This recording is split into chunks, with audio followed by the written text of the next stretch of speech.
Hey guys, मैं हूँ आपके साथ सचिन मेवाड़ और हम पढ़ रहे हैं history of Rajasthan. History of Rajasthan में हम आज चर्चा करने वाले हैं राजस्थान के मंदिरों के बारे में। आपका एक बहुत ही महत्वपूर्ण टॉपिक है और आपके सिलेबस का हिस्सा भी है राजस्थान के मंदिर। ठीक है, तो राजस्थान के मंदिरों के बारे में हम विस्तृत चर्चा करेंगे और राजस्थान के मंदिरों के साथ साथ वहाँ की जो सामाजिक स्थिति उस समय के किस शासक के द्वारा उसका निर्माण करवाया गया था, ऐसे ढेरों सारे प्रश्नों को भी हम समायोजित करने का प्रयास करेंगे इस वीडियो में।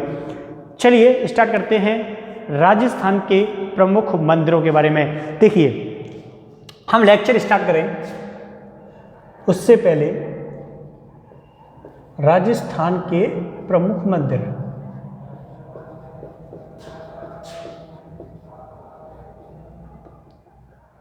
ठीक है। चलिए, राजस्थान के प्रमुख मंदिर। अब राजस्थान के प्रमुख मंदिरों का हम अध्ययन करें तो हमें एक चीज समझना होगा कि राजस्थान के जो मंदिर हैं ये विभिन्न शैलियों में बनवाए जाते थे, विभिन्न शैलियों में निर्मित किए जाते थे। जैसे आप लोगों ने नाम सुन रखा होगा द्रविड़ शैली का, जो दक्षिणी भारत में प्रचलित थी। तो ये जो शैली है, इसमें जो मंदिर निर्माण की जो कला है वो अलग होती थी। तो इस प्रकार से ही हम इस मंदिर निर्माण की शैलियों के बारे में एक बार देख लेते हैं। तो सबसे पहले हम बात करते हैं द्रविड़ शैली की।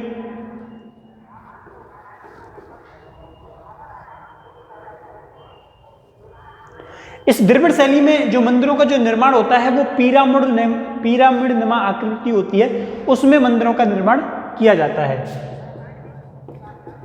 इसमें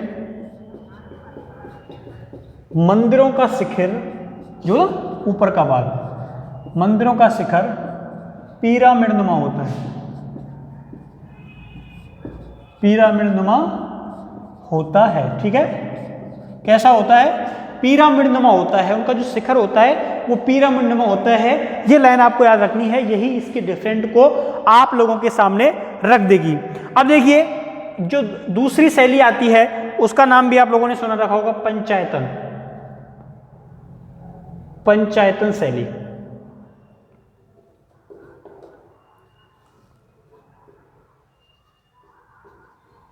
पंचायतन शैली। इस पंचायतन शैली में क्या होता है? पंचायतन शैली में भगवान विष्णु का जो मंदिर होता है वो मुख्य होता है, उस गर्भगृह के अंदर मुख्य होता है। और ये जो बाकी के चार जो छोटे छोटे मंदिरों का निर्माण उसके समीप कर दिया जाता है, जिनमें भगवान शिव होते हैं, गणेश होते हैं। तो पंचायतन शैली, इसमें विष्णु की मूर्ति के पास, ठीक है, जो विष्णु की मूर्ति होती है वो मुख्य होती है। विष्णु की मूर्ति के पास अन्य देवताओं की मूर्तियां होती हैं, अन्य देवताओं की मूर्तियां होती हैं। तो जो विष्णु की मूर्ति होती है वो क्या होती है? मुख्य होती है। अब हम बात करते हैं एकायतन शैली की। एकायतन शैली। एकायतन शैली में क्या होता है? एकायतन शैली में एक ईश्वर का मंदिर होता है, एक गर्भगृह होता है, उस गर्भगृह में एक मूर्ति होती है, तो उसको बोलते हैं एकायतन शैली।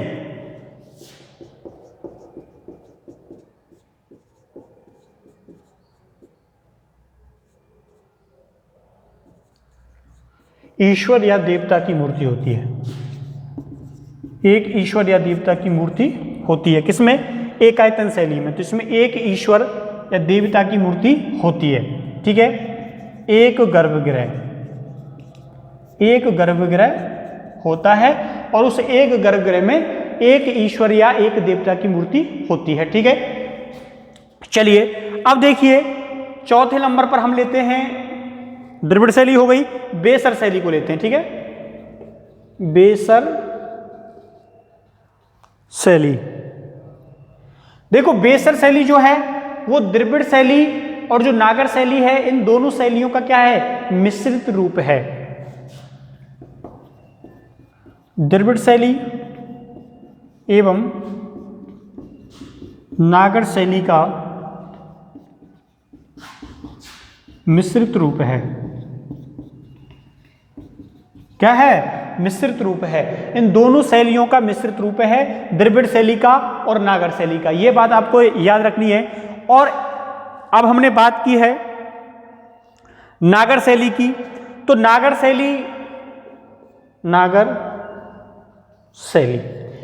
शैली में क्या होता है?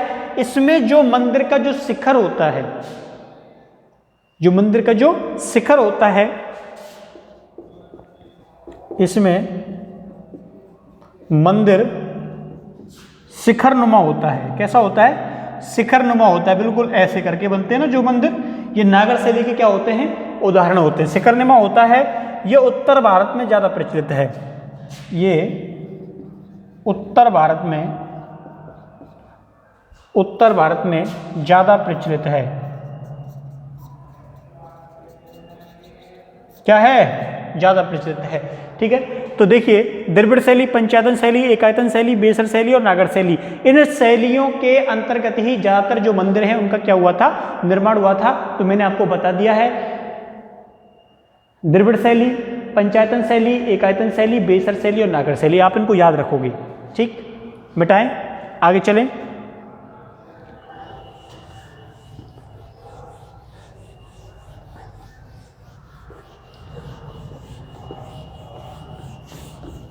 अब देखिए हम जो महत्वपूर्ण मंदिर हैं उन महत्वपूर्ण मंदिरों का शुभारंभ कर रहे हैं, आरंभ कर रहे हैं, और उन सभी को एक एक करके पढ़ेंगे कि किस जिले में कौन सा मंदिर कहाँ स्थित है, किसके द्वारा बनवाया गया था, क्या कहानी थी।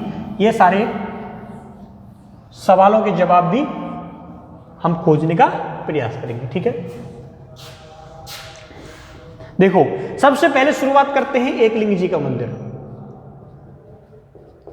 एकलिंग जी का मंदिर, किसके मंदिर की बात कर रहे हैं हम बात कर रहे हैं एकलिंग जी के मंदिर के बारे में। अब देखिए एकलिंग जी का जो मंदिर है वो कहाँ है? उदयपुर में है। इसको ऐसे क्वेश्चनों को हाईलाइट कर लिया करो। ठीक है, एकलिंग जी का मंदिर कहाँ है? उदयपुर। आप लोगों ने कैलाशपुरी नाम सुना होगा, कैलाशपुरी। तो एकलिंग जी का मंदिर कैलाशपुरी उदयपुर में स्थित है। और जो यहां के शासक हुए थे, मेवाड़ के शासक हुए थे, ये इनको क्या मानते थे? अपना इष्ट देवता मानते थे। ठीक है, इनको क्या मानते थे? इष्ट देवता। इष्ट देवता या फिर आप लोग कुल देवता मानते थे। इनके संबंध में एक महत्वपूर्ण बात यह है कि यहाँ के जो शासक थे ये इनको मुख्य शासक मानते थे, और स्वयं जो शासन करते थे तो इसके अनुयायी या इसके दीवान के रूप में शासक करते थे। यहाँ के शासक स्वयं को एकलिंग जी के दीवान के रूप में परिभाषित करते थे। ठीक है, कि हम इनके जो असली शासक कर रहे हैं वो एकलिंग जी कर रहे हैं, हम तो क्या हैं? उनके दीवान हैं। दीवान के रूप में परिभाषित करते थे। ठीक है, किसके रूप में परिभाषित करते थे?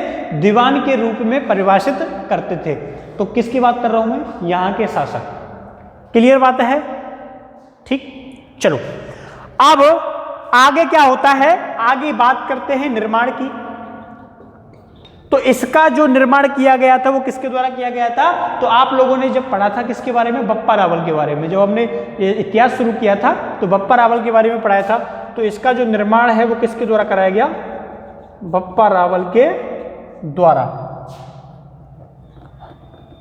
बप्पा रावल के द्वारा निर्मित। किसके द्वारा निर्मित? बप्पा रावल के द्वारा निर्मित। ठीक है,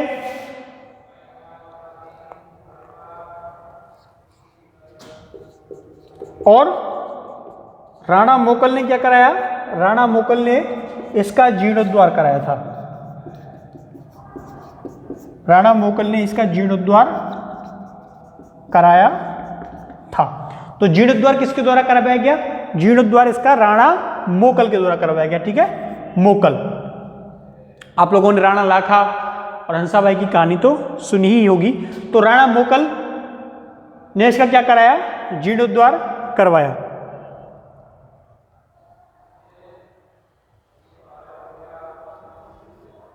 अब इसके जो गर्भगृह है, इसका जो गर्भगृह है, उस गर्भगृह में जो शिवलिंग जी की मूर्ति है, उस शिवलिंग जी की मूर्ति के कितने मुख हैं, 4 मुख हैं।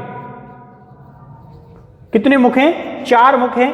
चारों मुखों में सूर्य भगवान हैं, एक ब्रह्मा जी हैं, एक विष्णु जी हैं, एक शिव जी हैं। ठीक है, तो इसके क्या है, 4 मुख हैं। किसके, इस जो लिंग की मूर्ति यहाँ पर जो बनी हुई है, एक लिंग जी की मूर्ति जो बनी हुई है, उसमें 4 मुख माने गए हैं। अब इसके अलावा आपको नाम याद हो गए होंगे, एक सूर्य भगवान है, बाकी ब्रह्मा विष्णु महेश तीनों हैं। इसके अलावा ये जो पाशुपत संप्रदाय है, पाशुपत संप्रदाय का सबसे प्रमुख स्थल इसको माना गया है।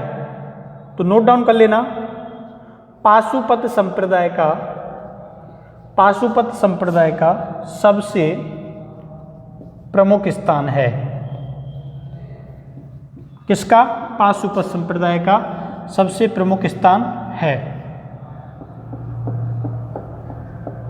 क्या है, सबसे प्रमुख स्थान है। क्लियर, चलिए। तो एकलिंग जी का मंदिर उदयपुर, कैलाशपुरी, इष्ट देवता, कुल देवता इनके यहाँ के शासक के हैं। यहाँ के शासक इनको एकलिंग जी के दीवान के रूप में स्वयं क्या करते हैं, कार्य करते हैं। निर्माण जो है वो बप्पा रावल के द्वारा किया गया था। जीर्णोद्धार राणा मोकल के द्वारा।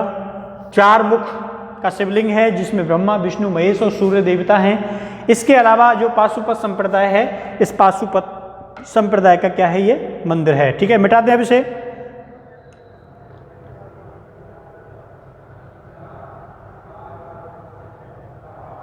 चलिए,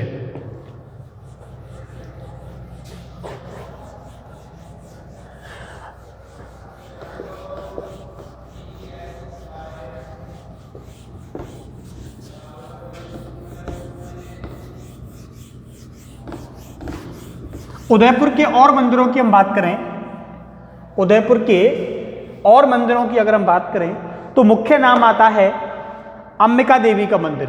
किसका नाम आता है, अंबिका देवी का मंदिर। किसका मंदिर, अंबिका देवी का मंदिर। देखिए, ये जो मंदिर है ये भी उदयपुर में स्थित है। और इस मंदिर की खास बात क्या है, इस मंदिर की खास बात यह है कि इसमें नृत्य करते हुए गणेश जी की प्रतिमा है। नृत्य करते हुए गणेश जी की प्रतिमा है, प्रतिमा है। और इस मंदिर को क्या कहा जाता है, इस मंदिर को मेवाड़ का खजुराहो क्या कहा जाता है, इस मंदिर को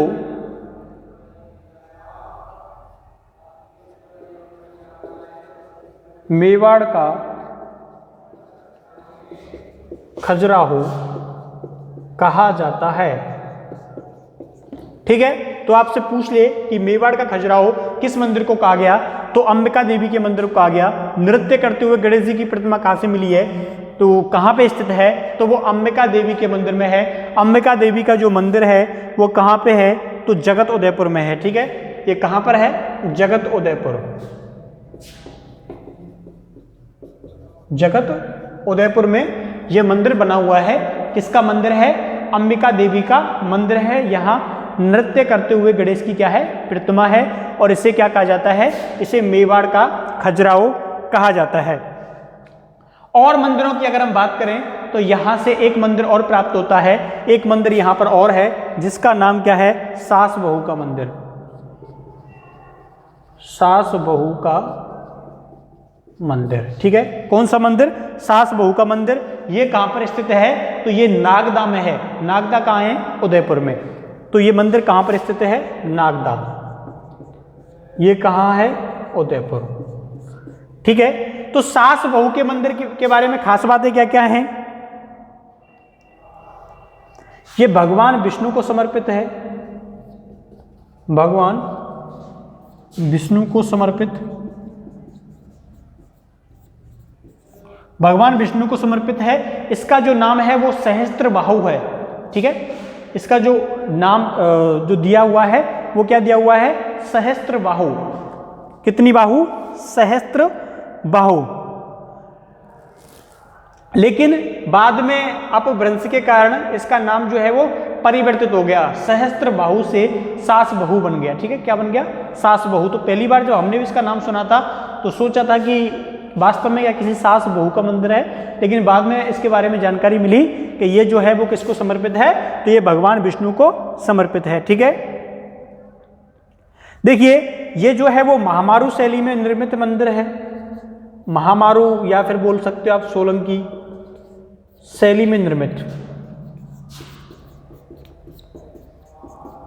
महामारू या सोलंकी शैली में निर्मित है। तो दोनों के नाम आपको याद रखना है कि किसी भी शैली का नाम जो है वो पूछा जा सकता है।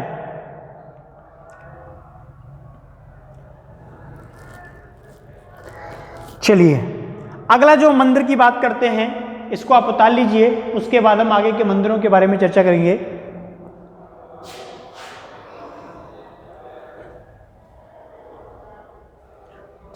मिटा दें, चलिए अब देखिए हम बात करते हैं जगदीश मंदिर के बारे में। किस मंदिर के बारे में बात करते हैं, जगदीश मंदिर के बारे में बात करते हैं। जगदीश मंदिर का निर्माण किसके द्वारा करवाया गया था, जगत सिंह के द्वारा करवाया गया था। ठीक है, किसके द्वारा करवाया गया, जगत सिंह के द्वारा करवाया गया था। तो देखिए जगदीश मंदिर,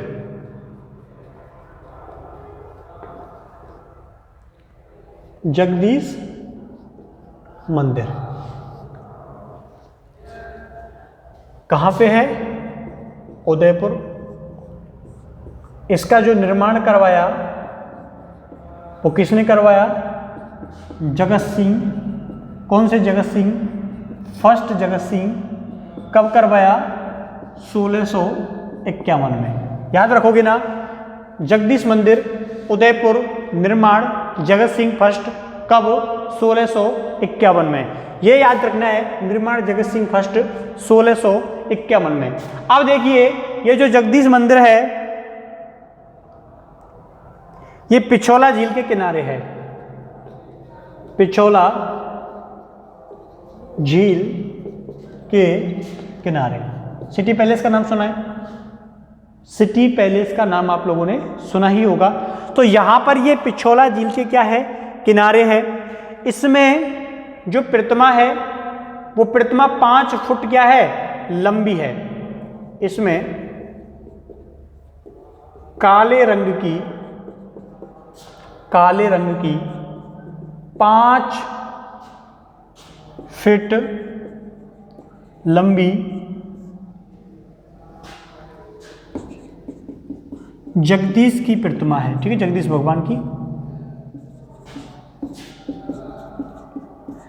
इसके बारे में, इस जो मूर्ति है, इस मूर्ति के बारे में एक बात बोली गई थी कि ये निर्मित नहीं की गई, ये जो मूर्ति है वो जमीन से निकली हुई थी। ठीक है, इसके बारे में एक कथन ये भी कहा जाता है कि एक बार जो ये जगदीश थे, इनके बारे में, जो जगदीश थे, इस जगदीश को ये सपने में दिखाई दिया था कि यहाँ पर एक मंदिर बनाओ, वो एक मूर्ति है डूंगरपुर के पास, आप उसे खोद कर निकालिए। तो इसलिए इस जगदीश मंदिर को सपने का मंदिर भी कहते हैं। ये सपना देखा था जगत सिंह को। ठीक है, सपने से बना मंदिर, सपने से बना मंदिर। कहानी क्या थी मैंने आपको बता दी कि सपने में आए थे ईश्वर और उनको बोला था कि मेरी जो प्रतिमा है, मेरी जो मूर्ति है वो यहाँ पर डूंगरपुर के इस गांव में स्थित है, आप वहाँ से खुदाई में उस मूर्ति को निकालिए और उसको क्या कीजिए, स्थापित कीजिए। ठीक है, तो सपने से बना मंदिर, ये मूर्ति जो है वो कहाँ पे मिली थी, डूंगरपुर में। ठीक है, डूंगरपुर में एक सरवा गांव पड़ता है, यहाँ पर एक पेड़ है किसका, पीपल का। तो इस पीपल के पेड़ के नीचे ये जो मूर्ति है वो क्या हुई थी, प्राप्त हुई थी। किसमें, सपने में बना हुआ मंदिर। चलिए आगे देखते हैं। आगे जो मुख्य मंदिरों में शामिल किया जाता है गुप्तेश्वर मंदिर। गुप्तेश्वर मंदिर। तो गुप्तेश्वर जो मंदिर है, ये गुप्तेश्वर मंदिर एकलिंगपुरा के हाड़ा पर्वत पर स्थित है। कहां पर है? हाड़ा पर्वत, हाड़ा पर्वत एकलिंगपुरा कहां पर स्थित है? तो ये गुप्तेश्वर मंदिर हाड़ा पर्वत एकलिंगपुरा पर स्थित है। ठीक है, इसको मेवाड़ का अमरनाथ भी कहते हैं, मेवाड़ का अमरनाथ, मेवाड़ का अमरनाथ भी कहा जाता है। इसको क्या कहा जाता है? इसको मेवाड़ का अमरनाथ भी कहा जाता है। ये लाइन भी आपको क्या रखनी है? याद रखनी है। अब इसके अलावा एक मंदिर के बारे में और बात कर लें तो जावर का विष्णु मंदिर, जावर का विष्णु मंदिर, जावर की खानों का नाम आप लोगों ने सुना ही होगा। इसका जो निर्माण कराया था, इसका निर्माण रमाबाई के द्वारा करवाया गया था। इसका निर्माण किसके द्वारा करवाया गया था? इसका निर्माण रमाबाई के द्वारा कराया गया।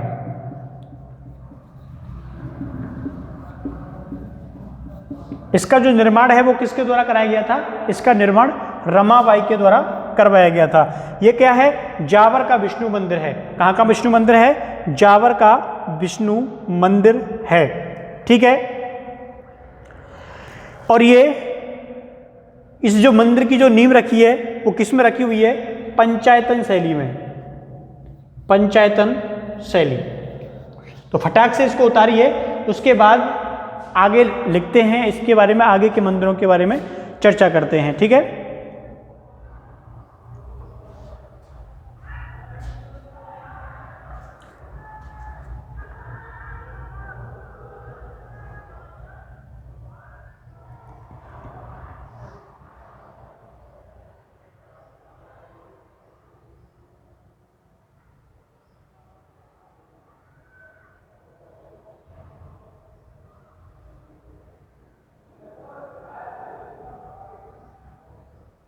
चलिए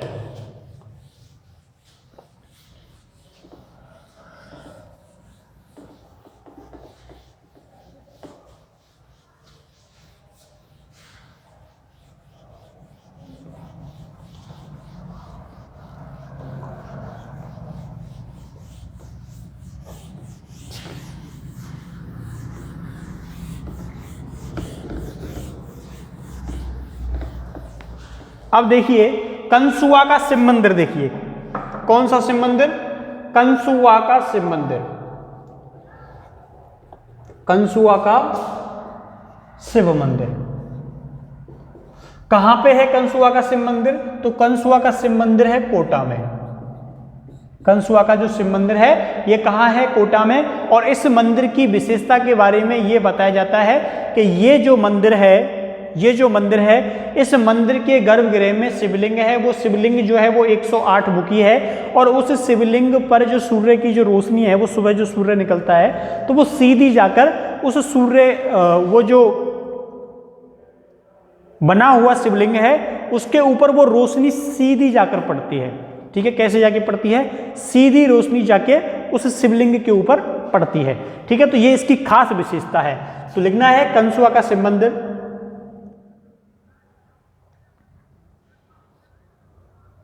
यहां पर सबसे महत्वपूर्ण बात है कि यहां पर शिवगढ़ मौर्य का क्या है? शिवगढ़ मौर्य का शिलालेख है। शिवगढ़ मौर्य का शिलालेख है। शिवगढ़ मौर्य का शिलालेख है। किसका शिलालेख है? शिवगढ़ मौर्य का शिलालेख है। आगे अगर हम बात करें, शिवगढ़ पूछा जा सकता है कि शिवगढ़ मौर्य का शिलालेख किस मंदिर से प्राप्त होता है? तो इसका सही जवाब होगा कंसुआ का शिव मंदिर, कोटा। इसके अलावा इसको कर्णव ऋषि की तपस्या स्थली माना जाता है। किसकी?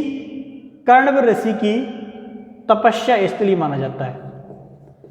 कर्णव ऋषि की तपस्या स्थली माना जाता है। क्या माना जाता है? कण्व ऋषि की तपस्या स्थली इसको माना जाता है। क्लियर? चलिए आगे बढ़ते हैं। और आप लोगों को ये भी मैंने अभी आपको बताया कि सूर्य की जो किरण है, सूर्य की जो किरण है वो मंदिर में 20 से 25, मतलब मंदिर का जो गर्भगृह है उस गर्भगृह के अंदर जाकर 20 से 25 फीट अंदर तक जाती है। 20 से 25 फीट अंदर तक जाती है। यहां पर बहुत सारे शिवलिंग बने हुए हैं, लेकिन जो मुख्य शिवलिंग है वो 108 मुखी है। कितने मुखी है? 108 मुखी है। सॉरी 1008 मुखी है। 1008 मुखी शिवलिंग है। कितना? 1008 मुखी क्या है? शिवलिंग है। अब देखिए, एक है 4 चौमा शिवालय। 4 चौमा शिवालय, ये 4 चौमा जो शिवालय है ये कहां पे है? कोटा। 4 चौमा जो शिवालय है, ये 4 चौमा शिवालय कहां पे है? कोटा में है। कहां पे है? कोटा में है। एक दो बार बोलिए, 4 चौमा शिवालय कहां है? कोटा में है। ठीक है, तो यहां पे किसका मंदिर है? यहां पे शिव का मंदिर है। शिव का मंदिर है। किसका मंदिर है? शिव का मंदिर है। ठीक है, और कोटा का सबसे प्राचीन शिव मंदिर है। कोटा का सबसे प्राचीन, कोटा का सबसे प्राचीन शिव मंदिर है। तो जल्दी से उतारिए इसको। कंसुआ का शिव मंदिर कोटा में है। शिवगढ़ मौर्य का शिलालेख है। कण्व ऋषि की तपस्या स्थली इसको माना गया है। सूर्य की जो किरण है यहाँ पर 20 से 25 फीट अंदर तक पड़ती है। 1008 मुखी ये शिवलिंग है, ये इसकी विशेषता है। 4 चौमा शिवालय कहाँ है? 4 चौमा शिवालय कोटा में है। शिव मंदिर कौन सा? शिव मंदिर है। और इस 4 चौमा शिवालय कोटा को सबसे प्राचीन शिव मंदिर माना जाता है कोटा का। ये लाइन भी आपको याद रखनी है। ठीक है, मिटाएं इसको, आगे चलें।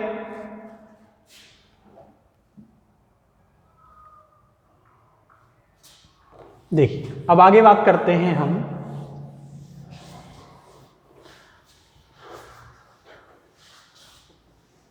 मथुरा दास जी के मंदिर के बारे में।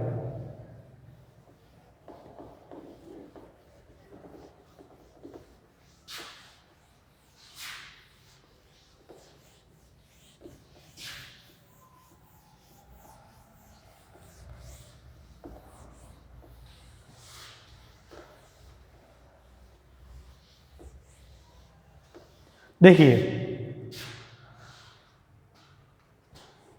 मथुराधीश का मंदिर,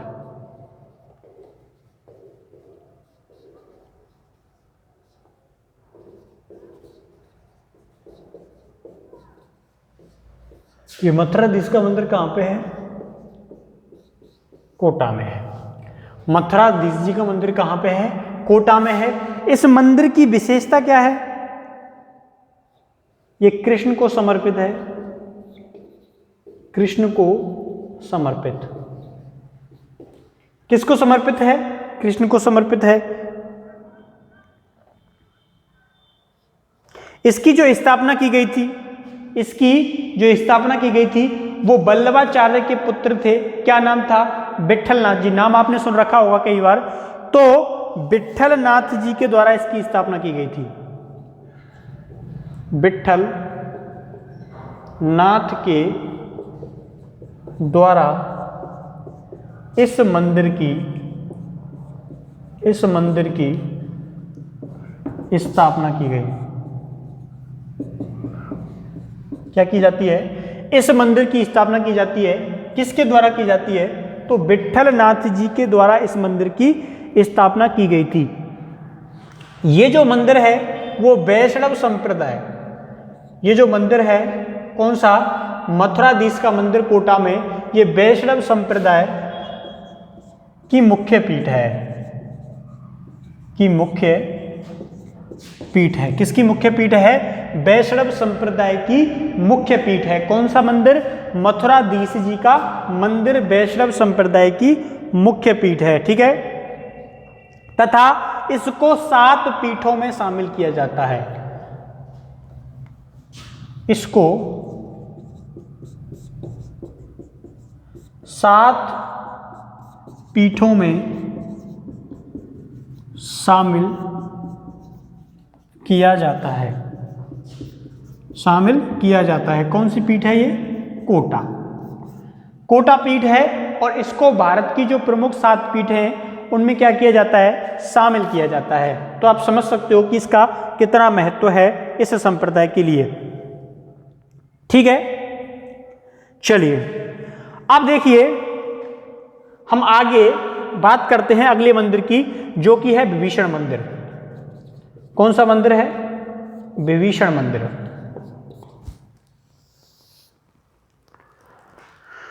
चलिए देखिए, विभीषण मंदिर कहाँ है? कोटा में है।